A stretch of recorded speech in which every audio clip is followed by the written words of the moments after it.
정봉주의 정치쇼 4부 순서 들어가겠습니다. 아기다리 고기다리 전 작가. 안녕하세요. 예, 전혁 작가님.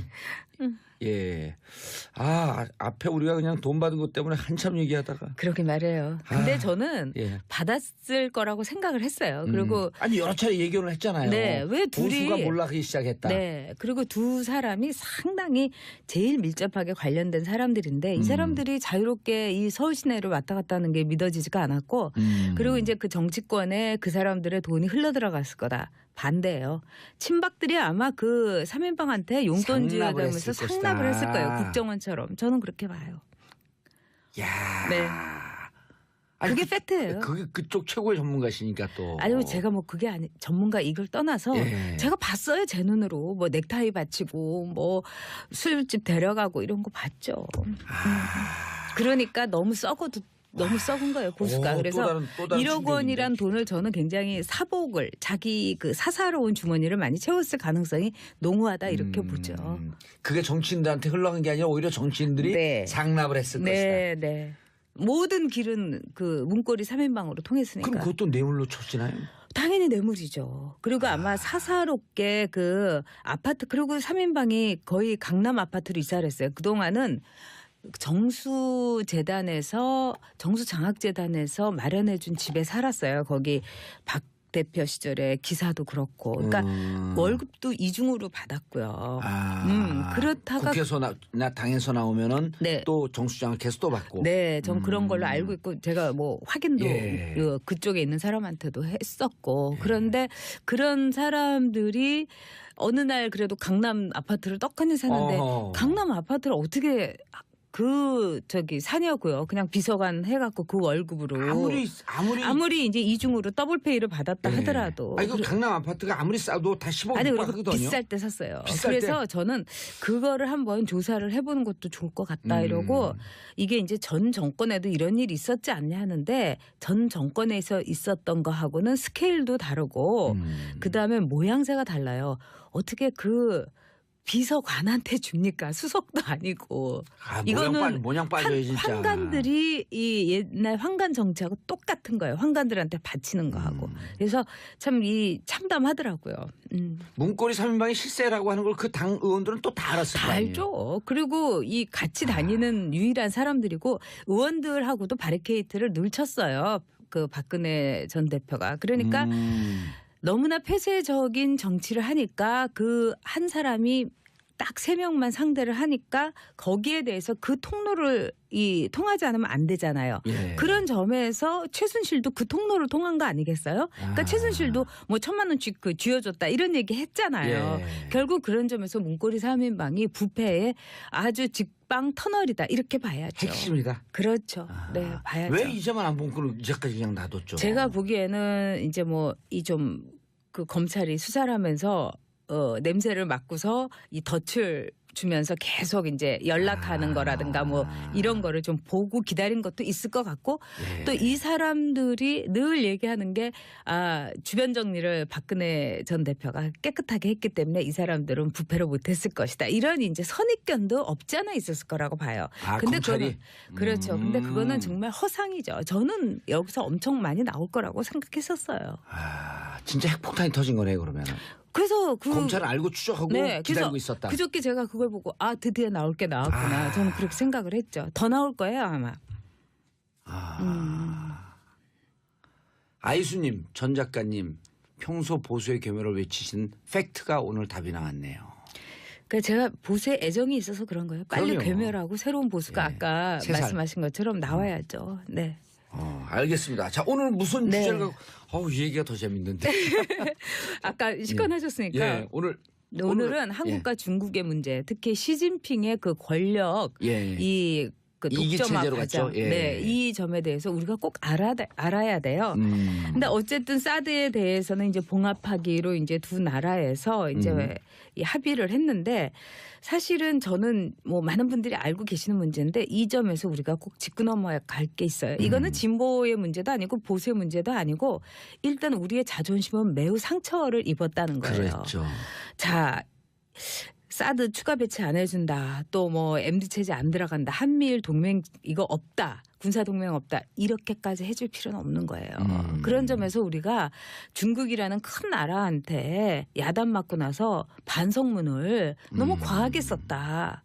그리고 두 번째는 과연 이것이 저는 국가 지도자의 최선은 국익이라고 생각을 그렇죠. 합니다. 그래서 아베가 어떻게 보면은 참 저게 무슨 지도자라고 할 수 있냐 하면서 트럼프에게 아양을 떠는데 그것도 아마 아베는 국익이라는 큰 이름 아래서 뭐 나의 대망이다 이럴 수도 있는 거고요. 그런 점에서 이번에 중국도 그동안에 사드로 손해를 봤는데 우리나라는 10조의 무역 보복 그다음에 사드 보복을 받은 거 아니겠어요? 거기에 대해서 최소한 유감스럽다 이런 표시는 해야 됩니다. 그래서 결론적으로 이들이 이제 목표로 하는 거는 한국을 말하자면 동북아에서 한미일 이 체제로 해가지고 그 중국의 영향력에서 한국이 벗어나는 걸 원치 않기 때문에 이번에 이제 이 마무리를 했다고 볼 수 있어요. 근데 저는 두 가지를 우리가 기억했으면 좋겠습니다. 북한 핵 문제에 대해서 설마 북한이 우리를 때리겠어? 북한 핵에 대해서 우리는 안전해. 이렇게 생각하는 거는 오산이에요. 자, 6.25 때 어땠습니까?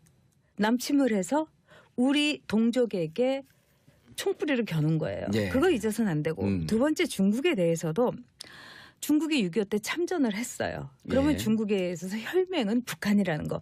이걸 잊지 말고 저는 이제는 정말 이 북핵 문제와 더불어서 북한도 민족이 아니라 저는 참 이 말을 하기가 가슴이 아파요.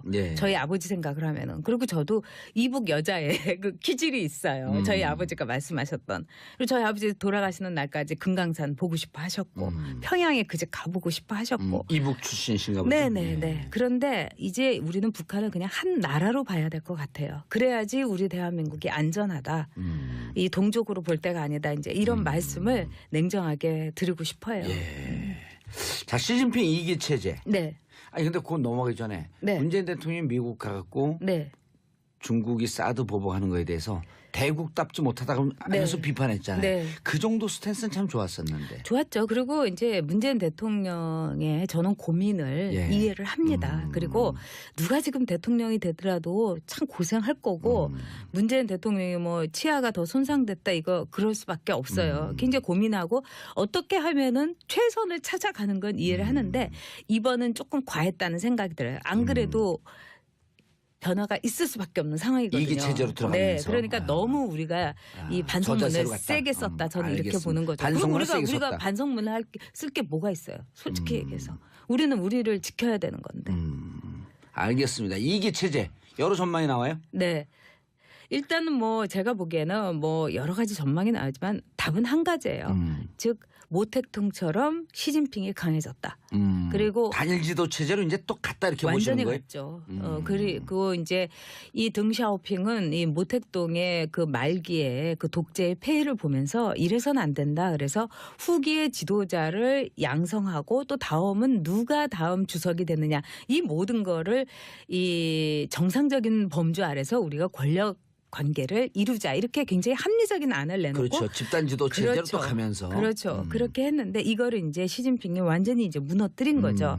근데 이제 시진핑이라는 인물에 대해서 제가 이렇게 보면은 이건 보통 인물이 아니에요. 그러니까 굉장히 강인하고 또 지식으로도 꽉 차 있고 또 세 번째로는 고난도 겪을 대로 겪었고 고난도 청소년기에 엄청난 고난을 겪었잖아요. 그리고 시진핑의 가장 큰 이번에 그 권력 서열을 자기 앞으로 쫙 줄 수 있었던 원인은 두 가지가 있어요.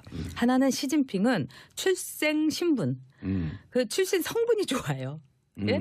지금 중국에서는 이제 3대 이제 그 권력 그 뭐랄까 파벌이라고 하면 뭐 하지만 그런 게 있어요. 그래서 이 말하자면 시진핑은 태자당 출신이잖아요. 아버지가 혁명 1세대였던. 그렇죠. 혁명 원로예요. 그러니까 말하자면은 오너십이 있는 거예요. 중국의 오늘에 대해서. 그런데 예를 들면 장쩌민 같은 경우는 장쩌민의 이 출신인 양조를 중심으로 한 이 샹하이방. 그러니까 여기는 이제 지연이라는 거기 때문에 그래도 이렇게 자부심은 덜한 거죠. 그다음에 세 번째 이제 여러분도 이제 기억하고 계시는 후진타오. 후진타오의 경우는 이른바 공청단 출신이에요. 이거는 사회주의 말하자면 청년단. 이래서 이건 뭐라고 하면 영 엘리트를 키우는 그런 이제 시스템에 통해서 이제 키워진 영 엘리트죠. 그러니까 여기는 굉장히 애들이 약해요. 그런 점에서 그렇죠. 왜냐하면은 중국의 오늘을 있기까지 중국은 나름대로 뭐 대장정이니 그렇죠. 전설이 있잖아요. 근데 이제 태자당의 경우는 전설에 있어서의 지분이 있는 거죠. 네. 그리고 두 번 오늘의 중국을 만든 우리 그 원로의 후손이다. 그러니까 삼성으로 치자면 이재용인 거예요. 핏줄이 있는 거예요. 고용사장인 권모 이런 사람이 아니고요. 그러니까는 그 점에서는 시진핑은 아주 이 모든 태도나 이런 게 당당하게 이를 데 없잖아요. 그러니까 아마 태자당으로서의 당당함. 그렇죠. 나는 이 핏줄이다. 응? 그리고 북한으로 따지면 나는 백태혈통이다. 그런 거 비슷한 거죠. 아니면 빨치산 혈통이다. 그런 거 있는 거죠. 그리고 이제 두 번째로는 말하자면은 이제 샹하이당이라든가 또는 공천당이라든가 이런 모든 세력을 말하자면은 부정부패를 일소한다는 이름 아래에서 다 쳐낸 거예요. 그러면서 하나하나 둘 그냥 자기의 사람들로 쫙 물갈이를 한 거죠. 그 과정을 보면은 이거는 정말 재밌어요. 그래서 저도 이 과정을 이렇게 쭉 이렇게 훑어보면서 야, 어떤 소설보다도 재밌다. 그러니까 이 방송을 들으시는 분들은 한번 한번 훑어보세요. 그러면 흥미진진 그 자체예요. 아니 일기 때 부패 혐의로 상무위원 7명 중 2명인가를 쳤잖아요. 근데 전통적으로 이 집단 지도 체제이기 때문에 상무위원은 건들지 않는다. 그렇죠. 라고 하는 룰을 깨뜨리는 거 아니에요? 깨뜨렸죠. 그리고 이런 이제 부정부패 를 이렇게 쫙 뒷조사를 할 때 그 부정부패의 도가 너무 지나쳤고 그다음에 이제 중국 이 인민들이 너무 이제 경기를 일으키는 그런 정도의 부정부패가 많았으니까 어떤 점에서는 시진핑한테는 굉장한 행운이었다고도 볼 수가 있어요.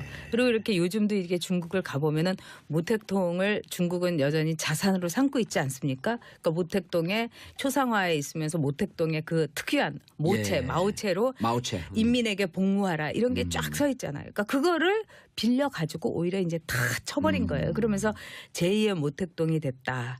이렇게도 볼 수 있는 거죠. 궁금한 점. 그 솜씨가 아주 현란합니다. 궁금한 점. 그리고 아버지 때부터 혁명의 1세대로부터 문화혁명 때 하방됐죠. 하방도 됐었고 그 좌천이란 뭐죠? 숙종도 됐었고 부활도 15년 만에 부활도 됐고 그러니까 이 고난의 행군을 자기 인생이 겪은 거거든요. 스토리가 있죠. 국민들은 이 중국인들도 그렇고 우리나라도 그렇고 정치인들의 스토리에 열광해요. 뭐 고난의 세월가. 그러니까 박근혜 전 대통령의 경우에도 말하자면은 뭐 로마노프 왕조의 그 아나스타샤 같은 뭐 서희 같은 토제 이런 식으로 해가지고 일종의 스토리텔링이 있었던 거죠. 비련의 주인공. 그렇죠. 그런데 이 시진핑의 경우는 완벽한 스토리텔링에다가 중국인들이 또 좋아하는 거 장강이 이렇게 도도하게 흐르듯이 그 많은 고난의 세월을 겪고 나서 더 강해지고 모든 운명을 개척했고 운명을 무릎 꿇렸다 이런 점에서 대단한 거죠. 그리고 대학을 졸업하자마자 중앙 정치를 할 수 있음에도 불구하고 스스로 그 변방으로 가잖아요. 정치적이죠 아주. 꾼이에요. 그렇지만은 저는 시진핑의 이제 어록이라든가 이런 거를 이제 굉장히 많이 봤어요. 물론 제가 이렇게 마음에 들지는 않습니다. 우리나라에 대한 아주 고압적인 이런 것도 있었고 그렇긴 한데 그럼에도 불구하고 굉장히 공부를 많이 한 사람이에요. 많이 했더라고요. 독서 강의더라고요. 여기도. 독서 강의고 시진핑이 이제 글을 읽으면은 그 유려함이라든가 그 광대한 지식. 근데 많이 아는 지도자는 굉장히 두려운 지도자예요.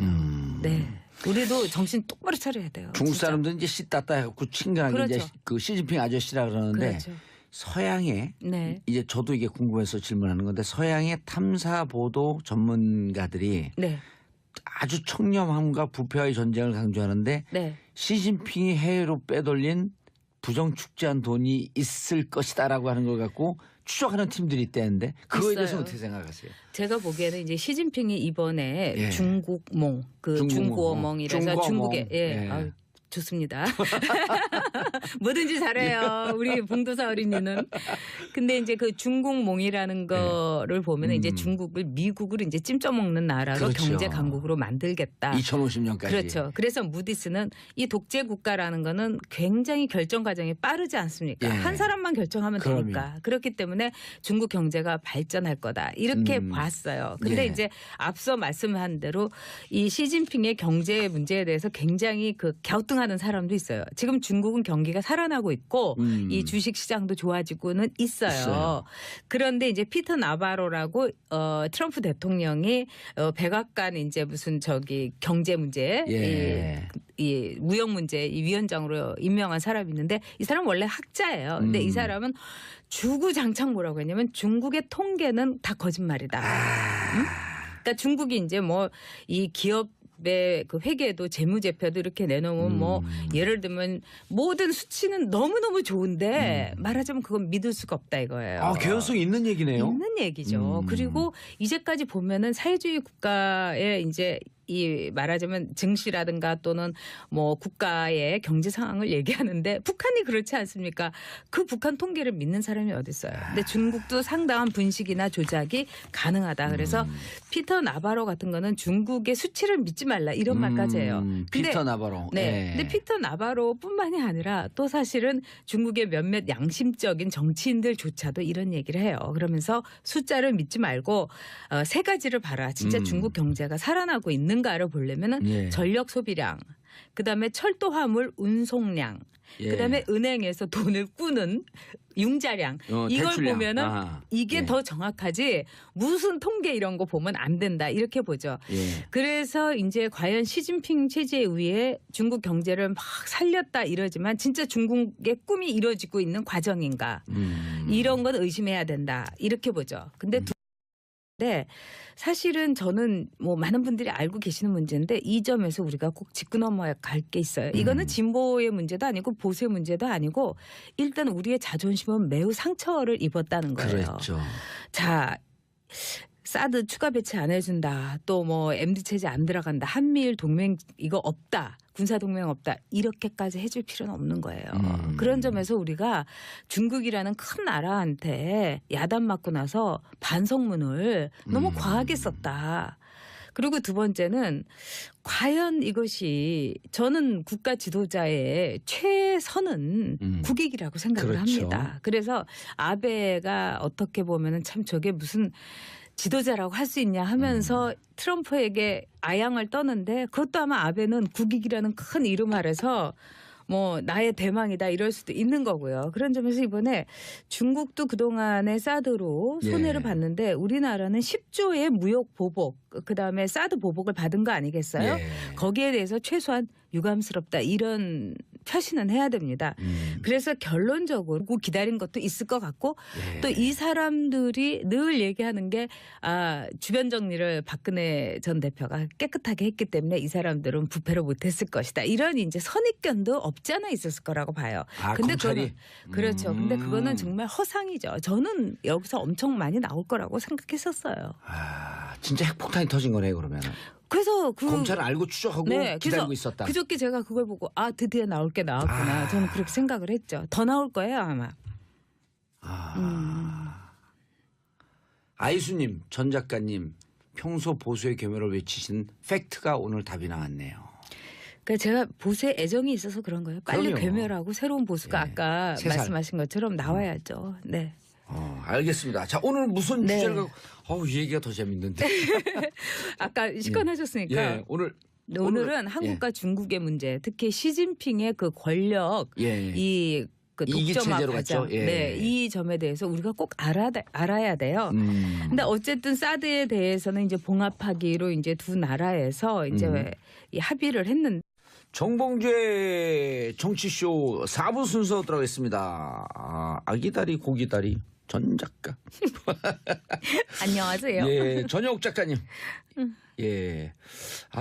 앞에 우리가 그냥 돈 받은 것 때문에 한참 얘기하다가. 그러게 말해요. 근데 저는 받았을 거라고 생각을 했어요. 그리고 아니 여러 차례 얘기를 했잖아요. 네, 왜 둘이 보수가 몰락하기 시작했다. 네, 그리고 두 사람이 상당히 제일 밀접하게 관련된 사람들인데 이 사람들이 자유롭게 이 서울 시내를 왔다 갔다 하는 게 믿어지지가 않았고 그리고 이제 그 정치권에 그 사람들의 돈이 흘러들어갔을 거다. 반대예요.